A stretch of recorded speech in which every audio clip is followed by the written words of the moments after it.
Hello everyone, myself Saurabh Srivastava, Assistant Professor, School of Management Sciences, Varanasi.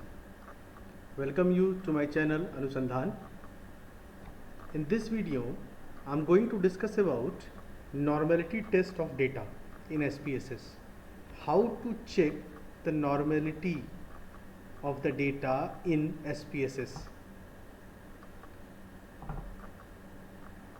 बड़ा ही important है क्योंकि आप समझिए कि जब भी हम कोई टेस्ट लगाने जाते हैं, हमने डेटा कलेक्ट किया, इधर पीएचडी का हो, प्रोजेक्ट का हो, हम लोग को लगता है कि कोई भी टेस्ट लगा लेते हैं, लेकिन हर टेस्ट के अपने एक एजम्पशंस होते हैं। मैक्सिमम पैरामेट्रिक टेस्ट जो होते हैं वो जब तक डेटा नॉर्मली डिस्ट्रीब्यूटेड नहीं होता तब तक उस पर वो टेस्ट नहीं लगते। प्रश्न ये आता है कि डेटा की नॉर्मेलिटी क्या है। तो ये एक बार हमने अपने एक मैनुअल वीडियो है उसमें डिस्कशन किया है जहाँ पे टी टेस्ट और हाइपोथेसिस टेस्टिंग की बात की है, लेकिन थोड़ा सा यहाँ बात करेंगे। नॉर्मेलिटी या नॉर्मल कर्व आप लोगों ने देखा होगा, एक बेल शेप कर्व जैसा बना होता है। अच्छा, लेट्स स्टार्ट, एक एक करके देखते हैं। कुछ बातें हमने लिख रखी है यहाँ पे आप लोग के लिए। तो सबसे पहले नॉर्मेलिटी के लिए आपको ये दिखाते हैं, ये देखिए, this one is normal distribution curve. ये जो मिड पॉइंट है जहाँ 0 लिखा हुआ है, यहाँ पे मीन, मीडियन, मोड ये तीनों बराबर होता है जब डेटा नॉर्मली डिस्ट्रीब्यूटेड होता है। और राइट साइड में पॉजिटिव वैल्यू होती है, लेफ्ट साइड में नेगेटिव वैल्यू होती है। और ये सारे क्या है, डेटा के डिस्ट्रीब्यूशन है। हर पॉइंट पे डेटा डिस्ट्रीब्यूटेड है। जैसे कहीं का किसी का इनकम ले लिया तो इनकम का डेटा डिस्ट्रीब्यूटेड है। जो मीन होगा उसके लेफ्ट साइड और जो मीन होगा उसके राइट साइड। मान लीजिए कि 50 कर्मचारी हैं किसी भी संस्था में, there are 50 employee in a company or any organisation. उनकी सैलरी हमने पूछ ली, किसी ने बताई 30,000, 40,000, 50,000, 10,000, 20,000 ऐसे करके। तो एक मान लीजिए मीन आ गया 25,000, तो 25,000 मीन यहाँ आ जाएगा। जो 25 के नीचे वाले होंगे इधर डिस्ट्रीब्यूटेड हो जाएंगे, जो 25 के ऊपर वाले होंगे इधर डिस्ट्रीब्यूटेड हो जाएंगे। उसी में मान लीजिए कि उसी इनकम में एक एम्प्लॉई है जिसकी सैलरी 10 लाख रुपए है, अगर वो आ जाएगा तो आउटलायर्स हो जाएगा। तो ये नॉर्मल कर्व बनने नहीं देगा। ठीक है, तो नॉर्मल डिस्ट्रीब्यूटेड मतलब कि मैक्सिमम डेटा, लगभग इक्वल डेटा मीन के लेफ्ट साइड और राइट साइड में होने चाहिए। लेफ्ट साइड राइट साइड मतलब मीन से ज़्यादा और मीन से कम, लगभग बराबर अगर डेटा है तो उसको हम बोलते हैं नॉर्मली डिस्ट्रीब्यूटेड डेटा। क्यों इसका इंपॉर्टेंट है ये जान लीजिए। चलिए आइए, सबसे पहले आपको कुछ वेरिएबल्स के बारे में आप जानते ही होंगे, फिर भी बता देते हैं। और बड़ा ही कॉमन सेंस में बताया गया है, कोई टेक्निकलिटी नहीं है, घबराइएगा मत। In many statistical analysis there are dependent and independent variable. Dependent variable means a variable that may be depend on other factor, मतलब किसी और वेरिएबल पे डिपेंडेंट है। जैसे exam score as a variable may depend upon और hours of study. कितने घंटे हम पढ़ाई करते हैं उस पर डिपेंड करता है कि हमारा एग्ज़ाम में रेटिंग क्या आएगी, हमारे एग्ज़ाम में स्कोर क्या आएंगे, ग्रेड्स क्या आएंगे।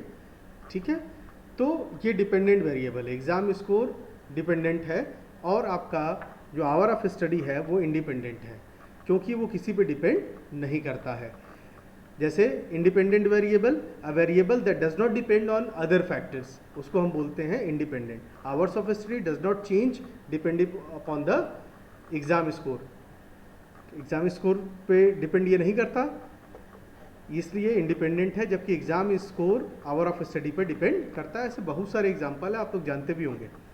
चलिए, तो there are many parametric test like analysis of variance, ANOVA बड़ा ही पॉपुलर नाम है, discriminant analysis, linear regression, Pearson correlation and F test, T test, ये सब आप लोगों ने सुना होगा।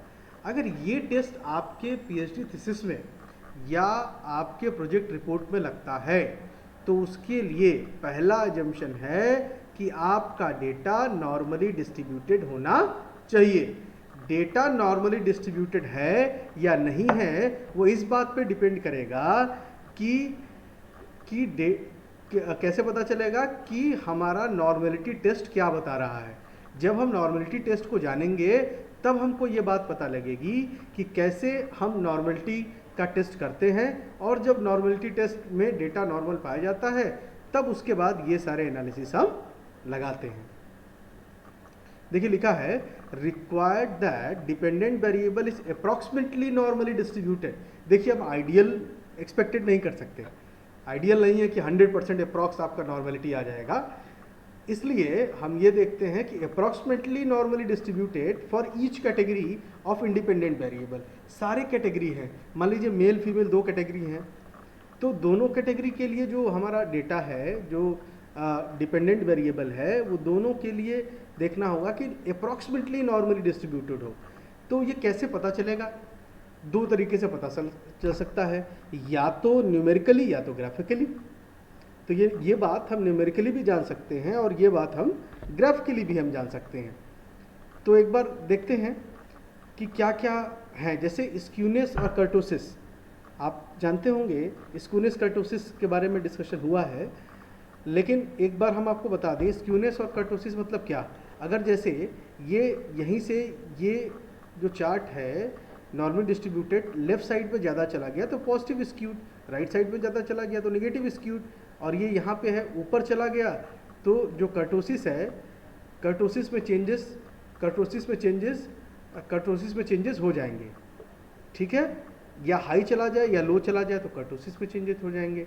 तो कहने का मतलब ये है कि स्क्यूनेस और कर्टोसिस की जो जेड वैल्यू है should be somewhere in the span of -1.96 to +1.96। अब आप ये सोच रहे होंगे कि ये +1.96 और -1.9 एकदम टेक्निकल नहीं है, घबराने की ज़रूरत नहीं है। ये -1.96 +1.96 इसलिए लिया गया है कि ये इसका जो 95% लेवल ऑफ कॉन्फिडेंस पे इसको मेजर किया गया है। ये बात हमने अपने मैनुअल वीडियो में बताई है और मैनुअली सवाल लगा के न्यूमेरिकल लगा के बताया भी आप लोगों को। तो -1.96 से +1.96 के बीच में है स्क्यूनेस और कर्टोसिस की वैल्यू, तो ये एक इंडिकेशन है कि भाई ये डेटा नॉर्मली डिस्ट्रीब्यूटेड हो सकता है। वैसे ही टेस्ट में न्यूमेरिकली देख लें, ठीक है। तो अगर हम टेस्ट लगाते हैं स्पेरियोवेल टेस्ट में तो पी वैल्यू जो उसकी होगी वो शुड बी नॉन सिग्निफिकेंट होनी चाहिए, शुड बी ग्रेटर देन 0.05। ये गलत लिखा है, should be greater than 0.05, should be greater than 0.05। और histogram, normal, Q Q plot, box plot ये भी हमको बताता है कि डायग्रामेटिकली ये चीज़ें बताती हैं, ग्राफिकली ये चीज़ें बताती हैं कि डेटा ये बेल हिस्टोग्राम में दिख जाएगा कि बेल कर्व बन रहा है कि नहीं बन रहा है। और इसमें देख एक लाइन खींची रहेगी, प्लॉट बना रहेगा कि उसमें कितने डेटा उसके आसपास है, इससे ये चेक होकर बताएगा कि नॉर्मली डिस्ट्रीब्यूटेड है या नहीं है। तो अगर ये कंडीशन पूरे हैं तो आपका डेटा नॉर्मली डिस्ट्रीब्यूटेड है and you are ready to apply any parametric test. चलिए देखते हैं कैसे अप्लाई करना है। ये देखिए, ये हमने एक छोटा सा फाइल बनाया है जिसमें 2 वेरिएबल हैं, देयर आर 2 वेरिएबल। एक स्टूडेंट लोग हैं और जिसमें जेंडर ऑफ स्टूडेंट पहला वेरिएबल है, मेल फीमेल दोनों स्टूडेंट हैं। उनको एक SPSS की क्लास कराई गई और क्लास कराने के बाद उनका एक स्कोर लिया गया, सेटिस्फेक्शन लेवल, और जिसको मेज़र किया गया 0 to 4 के स्केल में हम उसको मेज़र किया गया, मतलब कि 5 पॉइंट स्केल में उसको मेज़र किया गया। तो और उसमें थोड़ा स्पेसिफिक भी हो गया, आप पॉइंट में दे सकते हैं 1.23, 1.38, 1.50, किसी भी तरीके से आप उसको दे सकते हैं, ठीक है।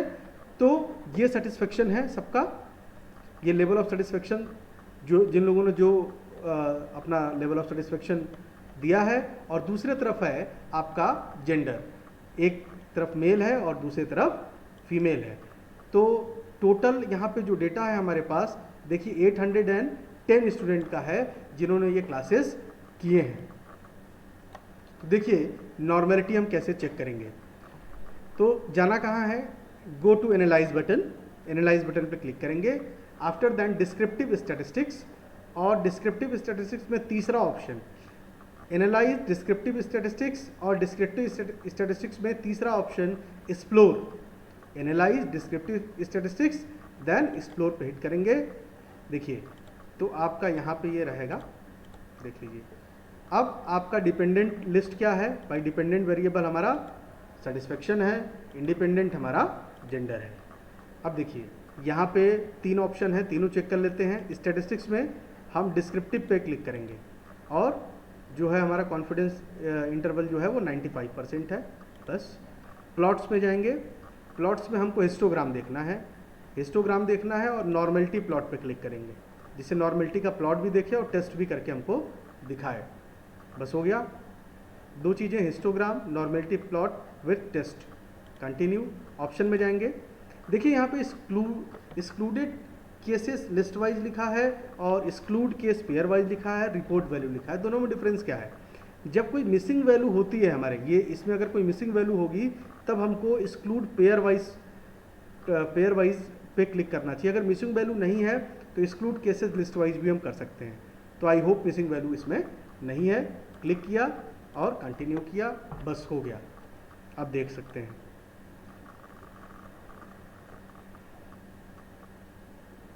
रिजल्ट देखेंगे हम लोग। यहाँ पे मेल फीमेल दोनों का अलग अलग आएगा। देखिए फटाफट देखेंगे। मेल कितने हैं? 315 एंड फीमेल 495। 100% है, सबका रिस्पॉन्स आया है। देखिए ये सारे रिस्पॉन्सेस हैं। पहले है डिस्क्रिप्टिव स्टैटिस्टिक्स, इसका आ गया।